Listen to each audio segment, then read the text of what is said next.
The next 20 years, as the ninth period of Li Fire approaches, will be the most prosperous 20 years for metaphysics and mind-body-spirit practices. People often ask me, "Teacher, do you think I'm suited to be a metaphysics practitioner?"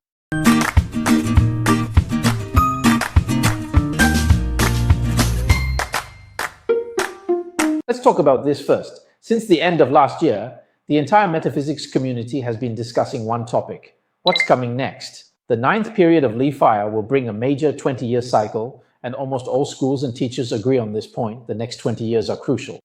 This will be the most prosperous 20 years for metaphysics and mind-body-spirit development. Our beginner class has officially started, and we are the only teaching institution certified by the Labour Bureau as a talent training organization. The course content and teaching methods are all very rigorous and structured. Starting from the basic principles, we guide you so that you can master how to interpret the numbers yourself. We have a complete team of teaching assistants who will accompany you in your studies, help you with your homework, and take notes with you.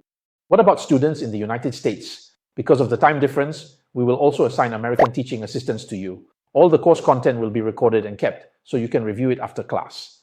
Additionally, we will set up a discussion group. If you have any questions, you can post them in the group, and the teacher will respond as well. We provide complete teaching materials, so for those who are interested in fate studies and want a thorough understanding, you can fully master Zi Wei Astrology. Even if you have been practicing professionally for a long time, when a client walks in, you can basically tell what they want to ask, sometimes without even needing their birth date and time. All these advanced techniques are included in our course, which is about to start. We welcome everyone to sign up. Now let's talk about the San Yuan Jiu Yun. Actually, the ancients observed the natural environment and human society, and from their overlapping and intertwining, they derived the influences these had on the human world. For example, if the current political climate is clean and upright, but this year there is a drought, it is relatively easier to get through it. However, if there is corruption and a drought occurs this year, then the country might face destruction. Basically, they used this kind of logic to deduce how the San Yuan Jiu Yun would ultimately unfold. So, when it comes to the final period, the ninth Yun, the Li Fire Yun, why are so many people talking about this Li Fire Yun? The idea is that everything is governed by a certain command or order. And of course, that's because when you reach the final ninth Yun, humanity has already developed to a very advanced and civilized stage. Everything in all aspects is highly mature. At this point, it is inevitable that we will want to pursue growth along a spiritual path, to seek fulfillment in the realm of the spirit. Of course, this also involves fate and destiny. I want to know what will happen to me next. Among the 5 elements, fire is the only one that cannot be physically touched, seen, or held. So fire is regarded as something intangible. That's why it's considered to be related to the mind, body, and spirit, because it's something intangible, something that benefits our inner being. So it's undeniable that in the next 20 years, the fields of spirituality, metaphysics, and even religion will experience a major boom. In this context, when we talk about the transition of each Yun, fortune cycle, it never actually starts, only when the transition officially happens. The groundwork is always being laid beforehand. All right, so we can see that this trend actually started around 2020. And as we enter the Li Fire ninth luck in 2024, it will become even more pronounced and continue for the next 20 years. During this period, many people will feel that since they've attended many classes and want to pursue spiritual growth, after taking these courses, they notice that their teachers are admired by their students. And then it seems like their income is pretty good too, and they don't really have to suffer under a boss at work. Life is very free and easy, and their status is high. Will I ever be like them one day? Or after receiving help from these spiritual tools that I deeply believe in, I think that's great, and I also hope to help others. I can take on a side job to help people and earn some extra income. Besides, as everyone says, the next 20 years will be a booming era for the metaphysics industry. I believe that many of our viewers are already metaphysics practitioners, some of you are already teachers, and some of you are preparing to enter this field. I really did mention this before, haha. In March, I will be publishing some very special cases from the past 8 or 9 years. Usually, chart readings only involve looking at the chart and explaining things. But in this case, we add stories to let everyone understand how the real situation and the signs in the chart come together and how we analyze them. So that book is about telling everyone that if you want to become a teacher by nature, what exactly should you do? When discussing these topics, whether it's my own students or people online, I am often asked, "Teacher, do you think I'm suitable to be a counselor?" Or "Teacher, do you think I'm suitable to be a teacher?" We even hear people asking these kinds of questions in various online communities. Here, I have to say, anyone who sells their expertise or uses their professional skills to serve others must first ensure that what they've learned is correct and that they've learned it well enough to actually do the job. Because if what you've learned is, for example, from a 3-day course where you can get a certificate or an afternoon class where you can get a license, let's not even discuss whether that's right or wrong. Even if it is correct, think about it. If you can learn something in such a short time, then naturally the functionality it can produce will definitely be much lower. And for something with low functionality, just think about its market. How high can its market rhythm really be? So of course, it will be more short-lived. The deeper and more difficult something is, the broader your scope will be after you master it. So the first thing you need to consider is what your tool actually is, whether it is truly a tool that can last and endure. Or did you just hear that this tool seems great, that some foreign expert is really impressive? Maybe those foreign experts are just products of packaging. Maybe it's all created by marketing. That doesn't necessarily apply to you. In our industry, we often hear about people attending a class that costs 20,000 or even 100,000. After attending, the teacher says, wow, this can be your certificate. You can become a master in the future too. But what happens when they come back? They think, my teacher charges 20,000 for a 6-hour class, but I don't need to charge that much. I'll just charge 6,000 for a 6-hour class. But then they realize, even at 6,000, they can't get any students. Their teacher charges 20,000 RMB for a reading, and they think, I don't need to charge that much. I'll just charge 2,000 RMB. But then they find out, hey, there are still no clients. So I think first you really need to be clear about whether what you're learning is actually useful or if it's just something dressed up with clever wording. Only then, as the second point, should you look at your own fate or destiny. All right, so what about your own destiny chart? Well, from the perspective of our association, since we started operating, we've accumulated about 20,000 students. You can imagine that we've already seen almost every possible combination of destiny charts. So, which chart is actually suitable for becoming a fortune teller or a teacher in this field? From our point of view, actually, every chart can work. The real question is from what angle you approach these services. And if you want to have a side hustle, everyone knows how to do that. In discussions, of course, we are often traditionally asked about this, like, oh, my focus is on the public. Does this align with what the books say about Tai Yin and Wenk being part of the 9 schools techniques? Let me clarify for everyone.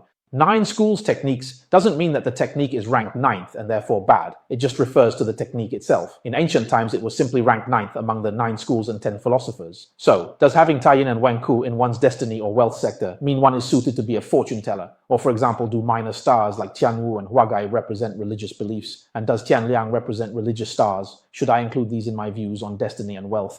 Does that mean I'm only suited for this line of work? For example, people say the Tanlang star is religious in nature. So if I have Tanlang in my destiny or wealth sector, does that mean I'm meant for this profession? Actually, that's a rather biased way of looking at it. Sometimes when we're reading books, we tend to remember only half and forget the other half. These statements just mean that you are suited for it or have the right conditions. But it doesn't mean that if you don't have these, you can't do it, or that others can't believe in it. That's not what it means. It's just like when people talk about Elon Musk, for example. They claim the Jile Tong Liang configuration prevents one from becoming the world's richest since it's meant for benefiting others. What a joke. In the late Qing and early Republic, the world's wealthiest person was an official, a role defined by serving others. Take Sheng Huaishuan, Li Hongzhang's chief accountant. His estate surpassed the richest Americans. It's a misunderstanding. Being suited to benefit others doesn't preclude business success. Just as being a destiny consultant doesn't stop me from teaching classical literature.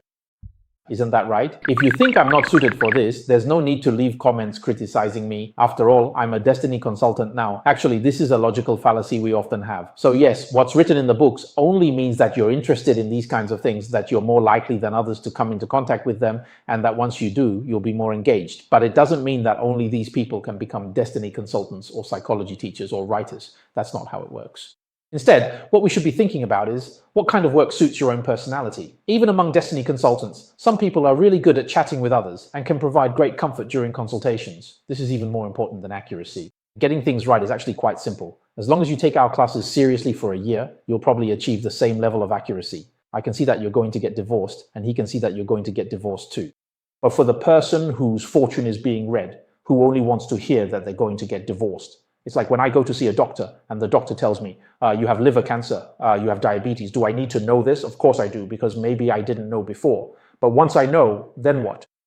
My point is, so what then? Today, if I'm getting divorced and the teacher is really impressive, accurately predicts that I'm going to get divorced, that my husband has another woman outside, so what? What am I supposed to do next? That's what's important. The real question is whether this fortune teller or consultant can truly offer the client warmth and a way to change, or if it's just about catching someone cheating and when to catch them. That's the real focus.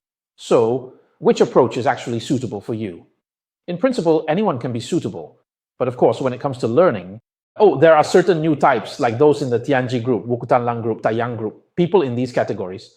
Basically, during the learning process, they do have some advantages. And Tian Liang as well, of course, has its own advantages. But are they really suitable for this work? Actually, it depends on what kind of teacher you want to become. That's what's important. If you feel that you really want to help and guide others, and you're willing to have good conversations with people, when you work in this field, you need to focus on providing companionship. Take me, for example. I don't like fortune telling, and I'm not someone who enjoys chatting with everyone. So I focus on studying the theories and teaching classes because students won't come to chat with me. After class, they just hurry home. So I don't have that problem. That's why it's important to find the approach that suits you and that you want. Once you find it, anyone can carve out a place for themselves in the metaphysics industry or the field of destiny studies. So the key is to find the method that works best for you.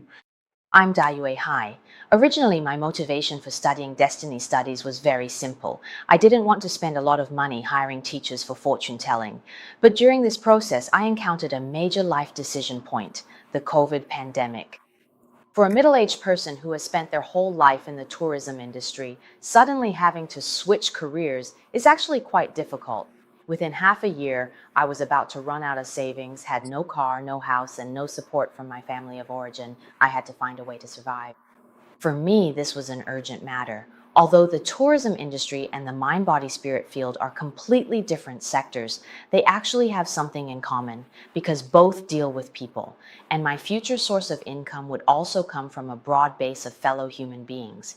Anyone who has taken classes with Teacher Da will have heard his advice from experience. There are many ways to do it, especially if you have the courage.